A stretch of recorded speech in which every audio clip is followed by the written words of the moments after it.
Opa, tudo bom? Eu me chamo Guilherme Bedin Pires, sou aluno do segundo semestre de Ciências Contábeis na Universidade Federal do Rio Grande do Sul e hoje eu vou falar a respeito sobre o papel dos bancos públicos e como eles desempenham um papel crucial no desenvolvimento econômico e social, especialmente em países emergentes como o Brasil. As minhas ideias foram retiradas basicamente todas ali do livro e artigo chamado O Papel dos Bancos Públicos de Jennifer Herman. Bancos públicos são instituições financeiras controladas pelo Estado, que desempenham um papel essencial em diversas economias ao redor do mundo. Aqui eu citei três aspectos que eu acho importante a gente ressaltar para começar a falar um pouco mais desse assunto, né? Bom, a relevância dos bancos públicos. Eles são instrumentos cruciais para impulsionar o desenvolvimento econômico e corrigir falhas no mercado, especialmente em países onde o setor privado não consegue atender todas as demandas de crédito, como projetos de longo prazo ou em regiões menos desenvolvidas. Bom, falando um pouco sobre os objetivos e funções, essas instituições, além de financiar setores estratégicos, como infraestrutura e industrialização, os bancos públicos também atuam no combate às desigualdades, tanto regionais ali, né? Enfim, na inclusão financeira de pequenos empreendedores. E bom, falando também a respeito ali dos impactos macroeconômicos, né?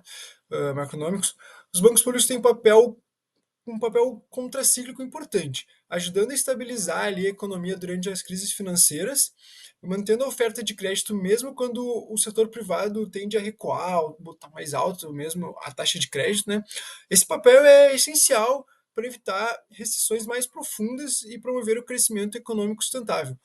A gente tem diversas maneiras de dizer como e quando foram feitas ou são feitas, isso que eu acabei de citar aqui agora, mas eu acho bem importante ressaltar ah, algo recente que ocorreu aqui mesmo no nosso estado, o Banrisul, Banco do Estado do Rio Grande do Sul. Recentemente, todo mundo sabe, nosso estado passou por uma enchente, maior enchente fim da nossa história, e todo mundo sabe, enfim, né? E, bom, o que o Banrisul fez recentemente? Além de alguns outros movimentos, tiveram dois bem diretos, né? Ele começou a ofertar o crédito reconstruir. Que bom, o que significa o crédito reconstruir? Até R$ 150.000 empreendedores podem pegar de crédito com o Banrisul para pagar num prazo de até 60 meses, só pagando daqui a um ano, 12 meses, com o objetivo de realmente reconstruir essas empresas que foram afetadas, enfim, pela enchente, tudo que ocorreu aí, que a gente sabe muito bem como foi, né? Além disso, o crédito consignado. O que o Banrisul fez? O Banrisul aí, junto com, acho que se não me engano foi com a Caixa, foi feito um acordo judicial que ficou 6 meses que tu tinha que pagar teu crédito, né? Quem já tinha adquirido esse crédito consignado com o Banrisul, todas as parcelas desses 6 meses, desde maio até agora, o Banrisul não cobrava. Começou a cobrar a partir de agora, desse mês de novembro. Bom, esse mês aqui a gente volta a cobrar, mas ficou 6 meses sem pagar as parcelas mesmo do teu consignado, né? Para ajudar. Claro que isso é um outro problema, enfim, que a gente tem que comentar, que o Banrisul não comunicou essas pessoas. Então tem gente que não sabia que não estava sendo cobrado, então estava gastando como se tivesse cobrado, não sei se deu para entender, né? E esse mês aqui agora vai ficar meio apertado, porque não foi comunicado. Foi uma decisão judicial que foi feita e o Banrisul simplesmente parou de cobrar. Mas enfim, o intuito foi esse. Houve enchente, houve uma crise, e o Banrisul parou de cobrar as parcelas e também ofertou esse crédito reconstruir para empreendedores. Bom, então, para a gente começar um pouco mais a falar a respeito da papel fundamental dos bancos públicos, é importante começar definindo o que eles são, né? Bom, como eu já falei um pouco, mas vamos detalhar um pouco mais, né? Eles são propriedade estatal, controlados então pelo Estado, o que significa que seus recursos e decisões são diretamente relacionados conforme o objetivo de políticas públicas, e não apenas visando o lucro, como ocorre nos bancos privados, né? Uh, Também seus objetivos específicos. Esses bancos existem para atender demandas que o mercado financeiro tradicional não consegue suprir, como o financiamento de projetos de longo prazo, o desenvolvimento de setores estratégicos e a promoção da inclusão financeira. Bom, o terceiro ponto aí é o alcance nacional, né? Os bancos públicos costumam ter ampla presença, especialmente em regiões menos atendidas pelo setor privado, garantindo acesso ao crédito mesmo em áreas remotas ou de baixa atratividade comercial. E por último, então, os instrumentos de política, que os bancos públicos são utilizados como ferramentas para implementar políticas econômicas e sociais, oferecendo então um crédito subsidiado, financiando programas de habitação, infraestrutura, inovação e agrícola, entre alguns outros setores estratégicos, né? Bom, é importante então ressaltar essa diferença dos bancos privados e dos bancos públicos, né? Que, bom, os bancos privados têm o principal objetivo maximizar o lucro para os seus acionistas, né? Todo mundo sabe, enfim.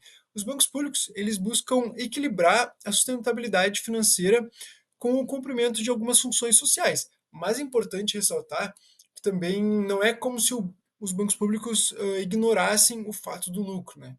Não é bem assim. A gente sabe que hoje, se um banco público não der resultado, ele vai ser privatizado. O Estado vai querer privatizar ele, né? Claro que, enfim, isso depende de também quem está no governo, coisas do tipo, mas a gente sabe que é a tendência. Mas em seu papel fundamental, o banco público ele não tem como objetivo principal uh, o lucro, né? Alguns exemplos aqui no Brasil são o Banco do Brasil, a Caixa Econômica, o BNDES, né? Alguns outros também, tem um que é bem grande, que é o Banco do Nordeste, enfim, aqui no nosso estado a gente tem o Banrisul, que eu já comentei um pouco, mas é importante falar ali, eu comentei a respeito do crédito subsidiado ou coisa do tipo, para a gente entender um pouco mais de como funciona essa questão. É sempre importante destacar ali que a partir de 2019, por exemplo, todo mundo já ouviu falar, acredito eu, né, que o Brasil começou a oferecer o programa Minha Casa Minha Vida, que nada mais é que uh, o Estado ofertar um crédito com uma taxa de juros muito menor, bem menor, né, que o mercado tradicional, o mercado privado, enfim, oferece para os seus clientes para pessoas com uma renda familiar de até R$ 9.000. Claro que esse programa aí é separado em quatro faixas, né, com renda de até R$ 1.800, R$ 2.600, R$ 4.000 e por último R$ 9.000. Se a pessoa tem está na primeira faixa, o subsídio vai ser bem maior, a taxa de juros vai ser bem menor, né? Enfim, lembrando que isso é renda familiar, também tem algumas outras questões, por exemplo, a pessoa não pode ter algum outro imóvel no seu nome, né? Tem que ser o primeiro, e também não pode trabalhar, enfim, na Caixa Econômica Federal. Tem algumas questões assim, mas é uma política pública bem interessante, na verdade, bem importante também, para a gente, enfim, gerar tudo isso. Claro que é um pouco mais detalhado, né? Tem um limite máximo aí do valor do teu imóvel, coisas do tipo, mas é muito interessante essa questão. É uma política feita totalmente por um banco público, pelo Estado, para gerar, fomentar, enfim, a economia e aumentar a qualidade de vida de pessoas com a renda mais baixa, né? Bom, então falando um pouco da história dos bancos públicos, é importante a gente comentar um pouco sobre a origem. Os bancos públicos surgiram principalmente ali no século XIX, em um contexto de industrialização e necessidade de financiamento de longo prazo, né? Em muitos países, como na Alemanha, esses bancos foram criados para apoiar a reconstrução e o desenvolvimento econômico, né? Aqui no Brasil, o primeiro banco foi o Banco do Brasil, né? Fundado em 1808. É um dos mais antigos e ilustra bem toda essa iniciativa, enfim. Bom, a expansão ocorreu mais ali no século XX, né? Especialmente após a Segunda Guerra Mundial. Nesse período, os bancos públicos se tornaram ferramentas essenciais para financiar grandes projetos de infraestrutura, promover a industrialização e reduzir as desigualdades regionais, tanto nos países desenvolvidos quanto nos emergentes. Aqui no Brasil, por exemplo, foi nesse período aí que surgiu o BNDES, né, em 1952, para apoiar o crescimento industrial. Por fim, as transformações, com o avanço da globalização e mudança nos sistemas financeiros, os bancos públicos tiveram que se adaptar, né? Isso incluiu a maior preocupação com a governança, transparência e eficiência, além dos novos papéis, como o financiamento de energias renováveis e a tecnologia, em resposta, enfim, dos desafios globais, como mudanças climáticas e inovação, né. Então, é importante, a gente mostrar essa capacidade que os bancos públicos têm de se reinventarem, sempre mantendo sua relevância em diferentes contextos econômicos e sociais. E bom, falando um pouco a respeito dos objetivos desses bancos, né? Eu já contextualizei um pouco ali a respeito da promoção do desenvolvimento, quando eu falei ali sobre a importância dos bancos públicos a respeito do financiamento de projetos de longo prazo, né?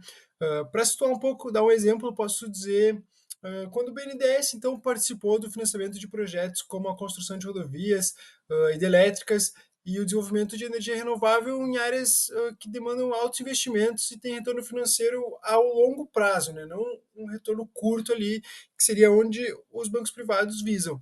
Ah, então, bom, a respeito da inclusão financeira também já comentei bastante, né? Tanto a respeito de pessoas com baixa renda, quanto em locais mesmo onde os bancos não operam, né? Além do Minha Casa Minha Vida, que eu comentei então no slide anterior, ah, a Caixa facilita o acesso nos serviços bancários onde são áreas remotas ali, operando com agências e correspondentes bancários em locais onde alguns outros bancos não chegam, né? Por fim, então, a estabilidade financeira, que é, eu também comentei um pouco, mas em tempos de crise, os bancos públicos garantem a oferta de crédito, né? Desempenhando um papel contracíclico, então, com o que vem ocorrendo. Um exemplo aí, então, na crise de 2008, enquanto os bancos privados reduziram os empréstimos devido à insegurança econômica global, o Banco do Brasil, por exemplo, né, ampliou o crédito então para os setores como agronegócio, garantindo a continuidade da produção e ajudando a manter empregos, o que foi essencial para o Brasil, né, para a regressão econômica não ser ainda mais grave. É muito importante, então, esse papel nessas questões, principalmente de crises ou de coisas que não possuem muita rentabilidade, né? Bom, então, falando a respeito, então, só do Brasil, a gente tem três grandes principais exemplos de bancos públicos, né? Já acabei citando um pouco dos três, mas, bom, falando a respeito de cada um, então, o Banco do Brasil é um dos mais antigos e conhecidos bancos públicos do país, né?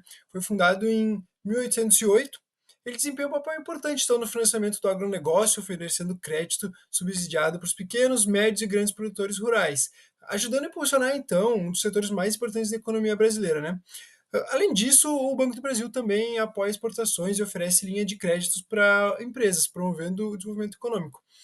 Seguindo então, o BNDES, já comentei um pouco também, o Banco Nacional de Desenvolvimento Econômico e Social, ele foi um banco criado em 1952, e o foco dele é o financiamento a longo prazo, bem como a gente comentou que é onde os bancos privados não costumam atuar, né? O seu objetivo ali é mais financiando projetos de infraestrutura, industrialização, inovação e tecnologia. Já foi responsável por financiar grandes obras como hidrelétricas, rodovias, e atualmente também ele atua no apoio a projetos de sustentabilidade, como energia renovável e eficiência enérgica, né, que eu comentei ali no slide anterior. Outro exemplo, então, é a Caixa Econômica Federal, que ela é conhecida principalmente por atuação no setor habitacional, né? Como o programa que eu já comentei também ali, o Minha Casa Minha Vida, oferecendo crédito acessível para famílias de baixa renda, também atua ali na gestão dos benefícios sociais, como o Bolsa Família e o FGTS, né? Que são, enfim, dois programas sociais muito importantes, tanto para o brasileiro de baixa renda ali como Bolsa Família e pro, enfim, pro empregado ali, né, o FGTS. Desempenha um papel fundamental, então, nessa produção, nessa inclusão social e financeira do nosso país. E por fim, então, a gente tem alguns outros bancos estaduais, né, que eu já comentei um pouco, um exemplo aqui na nossa região seria o Banrisul, que ele oferece o crédito para pequenos agricultores, por exemplo, aqui da região. Esses bancos, então, ele tem um papel importante na descentralização do crédito e no desenvolvimento de estados específicos, complementando a atuação dos bancos nacionais, né? Bom, como comentado aqui, então, nesse slide, dá para ver que o intuito, então, da gente ter um banco público seria auxiliar na desigualdade social mesmo e ampliar projetos para o povo, na maioria das vezes, né? Tanto com programas sociais quanto subsidiando mesmo financiamentos de obras como hidrelétricas, rodovias, enfim, para a estabilidade do nosso país mesmo, né? Falando um pouco então dos impactos dos bancos públicos na economia, eu queria listar três tópicos então bem importantes para a gente elaborar esse pensamento, que seria o crédito e financiamento, estabilidade financeira e a promoção do desenvolvimento. Na verdade, já contextualizei bastante cada um desses tópicos, né? Mas só para a gente entrar um pouco mais, falando ali um pouco a respeito do crédito e financiamento, seria mais mesmo pela capacidade dos bancos públicos oferecerem esse crédito a longo prazo, então, que eu tanto comentei, né? Respeito, então, ali da estabilidade financeira, seria que durante as crises econômicas, os bancos públicos assumem esse papel contracíclico, então, mantendo ou até ampliando mesmo a oferta de crédito em momentos que os bancos privados tendem a recuar, né? Como eu já comentei um pouco antes, ali em 2008, lá a crise que teve. E, bom, por fim, então, falando da promoção e do desenvolvimento, é quando os bancos públicos têm um papel ativo na redução das desigualdades regionais e sociais, né? Eles financiam os projetos em áreas menos favorecidas, como o crédito rural do Banco do Brasil, que apoia os pequenos agricultores, ou os programas habitacionais ali da Caixa, que eu citei nos slides anteriores. Mas eu quero falar, seria uma comparação, então, entre uma economia com e sem bancos públicos, né? Qual seria a vantagem da gente ter nossa economia, então, esses bancos públicos a nosso favor? Seria o acesso ao crédito mais amplo e inclusivo, que seria sem esses bancos, né, muitos setores, como a agricultura familiar, pequenos negócios e até grandes projetos de infraestrutura enfrentariam dificuldades para obter o financiamento, uma vez que o setor privado tende a priorizar lucros mais rápidos e não se interessa por empréstimos a longo prazo, né, ou para áreas de alto risco. A estabilidade durante as crises, né, sem dúvida nenhuma, em momentos de crise financeira ou de recessão, os bancos públicos agem de forma contrária, né, contracíclica, então, mantendo a oferta de crédito e amortecendo os impactos negativos na economia. Eles garantem que as empresas e as famílias continuem com acesso ao financiamento, evitando quedas mais profundas na igualdade econômica, enfim. E também outra vantagem seria na promoção do desenvolvimento regional e social, porque os bancos públicos têm esse papel, então, essencial em financiar áreas que um projeto com o setor privado frequentemente ignora, como infraestrutura pública, habitação popular e alguns programas de inclusão financeira, né? Isso ajuda a reduzir as desigualdades sociais e regionais, promovendo então um desenvolvimento mais equilibrado e mais sustentável. Bom, indo então de encontro a tudo que a gente está conversando um pouco aí nos slides, queria conversar um pouco a respeito dos desafios e das críticas que os bancos públicos então ouvem, né? Bom, primeiro falando um pouco da eficiência operacional, né? Uma das maiores críticas é essa comparação com os bancos privados, né? No que diz respeito à agilidade e eficácia, né? Bom, devido à sua natureza estatal, os bancos públicos podem ser vistos como menos eficientes, porque, enfim, né? Tem os processos bem mais burocráticos, com a assinatura de diversos papéis, enfim, além dos altos custos administrativos e menor flexibilidade, né? Isso pode levar a uma execução mais lenta de suas funções, o que é especialmente problemático em momentos de necessidade de urgência de financiamento ou inovação. A falta de competição em algumas áreas também pode resultar em recursos mal alocados ou projetos que não são suficientemente rentáveis, o que compromete a eficiência econômica, né? O segundo ponto, então, é a governança corporativa. Porque, bom, a governança dos bancos públicos pode ser mais vulnerável à influência política, uma vez que suas decisões podem ser afetadas por interesses governamentais e pressões eleitorais. Isso pode resultar em concessão de crédito ou apoio a projetos que não necessariamente atendem aos critérios econômicos mais eficientes, mas que são escolhidos apenas por razões políticas, né? Essa interferência pode sim prejudicar a independência da gestão e afetar negativamente a performance financeira e a sustentabilidade desses bancos. E por fim, então, comentando um pouco sobre o tema de conflito de interesses, né? Que acho que esse é o maior ponto onde as pessoas talvez tenham mais negação mesmo sobre a questão dos bancos públicos. Seria que os bancos públicos têm que lidar com esse desafio de possíveis conflitos de interesses. Por estarem ligados ao governo, muitas vezes existem essas pressões para que os recursos sejam direcionados a determinadas áreas ou projetos que atendam interesses políticos, e não as necessidades mais urgentes ou rentáveis para a economia, né? Isso pode gerar distorções no uso dos recursos públicos, além de afetar a confiança da produção e do mercado na imparcialidade e eficiência das operações desses bancos, né?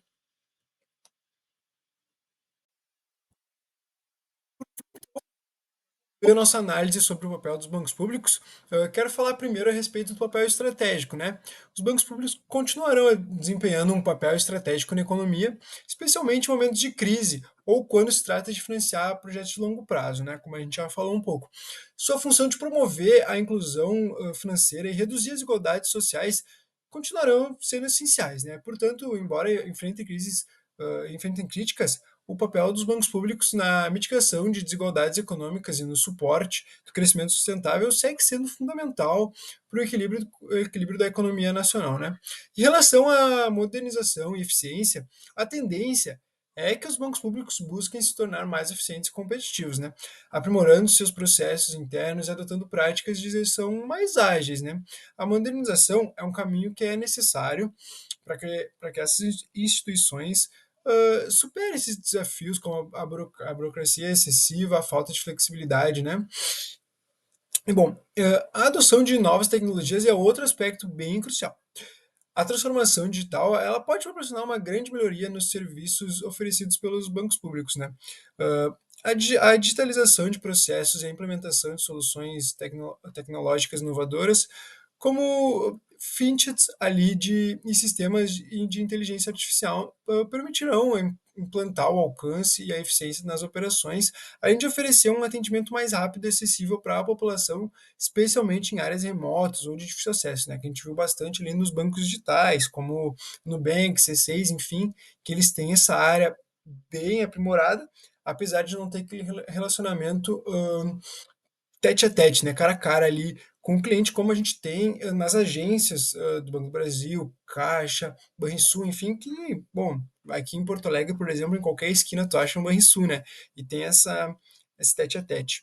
E por fim, então, falando a respeito da sustentabilidade, se tornará cada vez mais um foco central para os bancos públicos, definitivamente. A pressão por investimentos em projetos que promovam o desenvolvimento sustentável, como energias renováveis e iniciativas de baixo carbono tem crescido. Assim, os bancos públicos têm o potencial de liderar a transição para uma economia verde, financiando iniciativas que não só atendem às necessidades econômicas, mas também consideram os impactos ambientais e sociais, né? Em resumo, então, apesar das críticas e desafios que é enfrentado, né, o futuro dos bancos públicos depende de sua capacidade de se modernizar e adotar novas tecnologias, alinhando então suas operações com os princípios de sustentabilidade, né? O papel desses bancos continuará sendo essencial para o desenvolvimento econômico, a inclusão social e a estabilidade financeira, e, portanto, deve evoluir e tende a atender mesmo essas novas demandas, perdão, do século XXI, né? Bom, então, no mais é isso. Essa foi a minha apresentação. Como única referência bibliográfica, eu usei o artigo O Papel dos Bancos Públicos, de Jennifer Herman. Ah, E no mais é isso mesmo. Quero agradecer a todo mundo que pôde me prestigiar e ouvir um pouco do que eu tenho para falar a respeito dos bancos públicos. E no mais é isso. Muito obrigado aí. Valeu.